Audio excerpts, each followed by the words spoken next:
నీ విశ్వాసము గొప్పది అని ఎవరితో యేసు చెప్పాడు?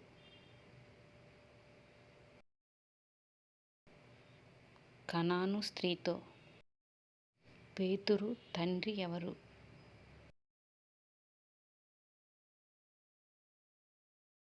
యోనా. రూపాంతర కొండ మీద యేసుతో పాటు ఎవరు ఉన్నారు? పేతురు, యాకోబు, యోహాను. ప్రాంతంలో పన్ను వసూలు చేయువారు యేసు వద్దకు వచ్చారు. కపెర్నహూము. దేవుడు జతపరిచిన వారిని మనుష్యుడు వేరుపరచకూడదు అని ఎవరు చెప్పారు? యేసు. ధర్మశాస్త్రంలో ప్రధానమైన విషయాలు ఏవి?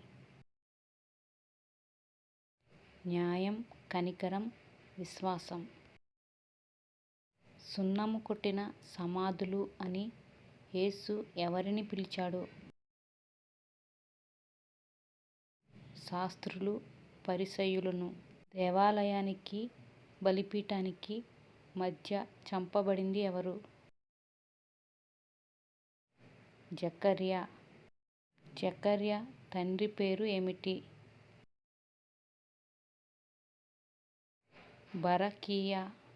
రూపాంతర కొండ మీద శిష్యులకు కనబడిన ప్రవక్తల పేర్లు ఏమిటి?